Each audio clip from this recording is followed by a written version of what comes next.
Well, in a moment, I'll be talking to the Channel 4 commissioning editor, Kevin Sutcliffe, responsible for this programme. But first, Abu Usama, who featured in the Dispatches documentary, joins us from Birmingham. This is about whether your views have been misrepresented. So which of these views, that women are deficient, that non-Muslims are pathological liars and terrorists, and that homosexuals are dogs who should be murdered, do you not believe?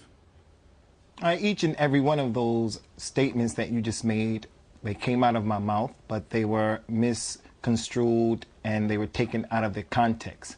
So you don't believe that women are deficient? No, I explained the meaning of that to the audience, and again, it was taken out of context, and it seems, again, to be an attempt on the part of the people who put the Dispatches program together to undermine the community cohesion that we're working towards. And you don't believe that non-Muslims are liars, pathological liars, they are terrorists themselves? Again, it was taken out of context, and it was explained. What was the context you meant? The security forces in this country, more than anyone else, are trying to eradicate all strands and forms of extremism. Believe me, had those statements been made by me without the proper context, I wouldn't be sitting here today having this interview with you. In what context could you explain that Osama bin Laden is better than 1,000 Tony Blairs? From what I've heard, from what they put forth so far, there was a hypothetical question, a scenario that I put forward as it relates to homosexuals being dirty, filthy people who should be murdered. But you do believe that, don't you? No. If you give me a minute, you'll understand and you'll hear clearly what I believe. It was a hypothetical question in which we were addressing the issue of freedom of speech.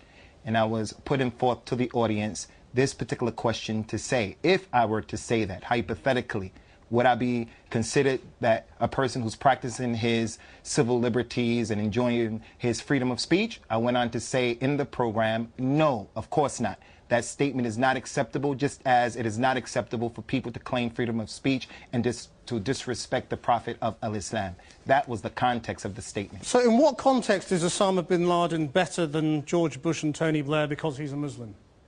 As it relates to the statement of bin Laden being better than Tony Blair and George Bush, I don't recall that being one of the statements that were made. Well, I've got the transcript of the programme here in front of me, and it does appear to be what you said. He's better than 1,000,000 George Bushes, Osama bin Laden. He's better than 1,000 Tony Blairs because he's a Muslim. As I mentioned, I stand behind the findings of the security forces of this country, who, again, I applaud and commend for their unbiased approach to get into the bottom of what the program tried to do. But they haven't found that anything you specifically said was misrepresented. They haven't given us any details of what they think was misrepresented, so you can't claim that they were speaking on your behalf. The fact that if it is true that they haven't given you anything, then that doesn't necessitate that they didn't find anything. If they didn't find anything, they wouldn't be lodging their complaint to the people at Ofcom. And personally, even though I do applaud the services, the security force, at the same time, I do feel that they should indict the people at Channel 4 and the people who put forward this Dispatches program. What for? For, as it has already been mentioned and established and proven, that they are trying to undermine the cohesion of the community, and they should be indicted for that. So you don't think it's undermining the cohesion of the community to talk about Kafirs or non-believers, or to say the fire of the Muslim and the non-Muslim, they cannot coexist, one of them is going to impact the other? You don't think that undermines community cohesion? No, I don't think that undermines community cohesion when taken in light of the context in which it was said. Of course not. And what was the context of that particular comment? The context of that comment was how the Muslims have a moral and ethical obligation to be extremely careful about buying into what we consider to be pop culture in this country that is totally and diametrically opposed to our moral system, like drinking, homosexuality, things of this nature. It had nothing to do with inciting or encouraging people to go out to harm anyone. It had everything to do with Muslims holding on to their religion and being proud about being Muslims and not being apologetic about that. Abu Usama, thanks very much for joining us. Well, with me now is Kevin Sutcliffe, who was listening to that interview as well. Now, the letter from the police to the regulator Ofcom specifically says that you have been cutting sections of sentences so as appear to create new ones. Did you chop up what they said? Certainly not. And I'm still baffled at the end of the day, a very busy day for us, as to actually what the complaint is about. I mean, there's no detail being put forward. This was dropped on our laps this morning. Surprising because we have been in a dialogue with the police over this film. It's a very important film for us. It was a big film, and it had very important things to say. For the last few months, we've been talking to the police about very specific elements of that film. The 56 hours that is mentioned in terms of tape relates to 3 individuals who were looked at by the police. Was he one of them? He was one of them, yes. Right. Abu Osama was looked at as well. And they've obviously come to a conclusion about the criminal nature of their inquiry. Surprisingly for us, they then announced this morning, simultaneously to us and the press, this idea that we somehow have been unfair.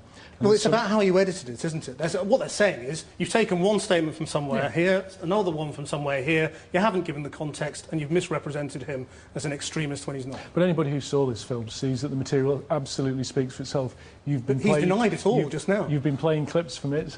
It speaks for itself, absolutely. There is no underhand editing and moving things around.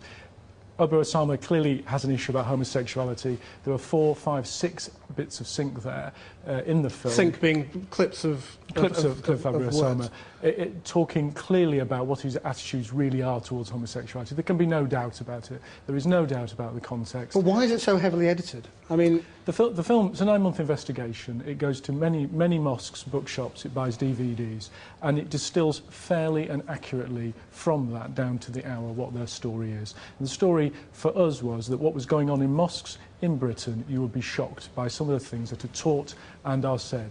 Each of those pieces of clip are used carefully and in their proper context. But you're the commissioner, not the programme maker. Yeah. Can you be absolutely sure that every edit in this programme is fair? The whole process is kept under close scrutiny all the way along the line. This particular programme, I and my head of legal and compliance took a close interest in. We had outside help as well. This has been a film crawled over for its accuracy because of the sensitive nature of it. We didn't go into this investigation, like we don't go into many of our investigations, not knowing how serious an undertaking they are. Well, presumably you'll sue then.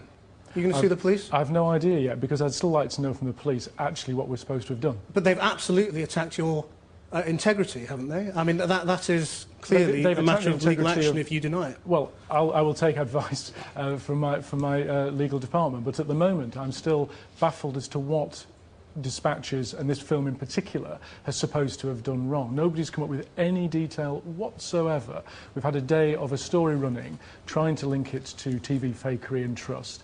This is a different issue. This is this programme being attacked for taking a brave, investigative stance into something that's so important and key in British life. Kevin Sutcliffe, thanks very much indeed for joining us. And we did ask West Midlands Police and the Crown Prosecution Service and the lawyer in particular who made the accusation for an interview, but they all declined to appear.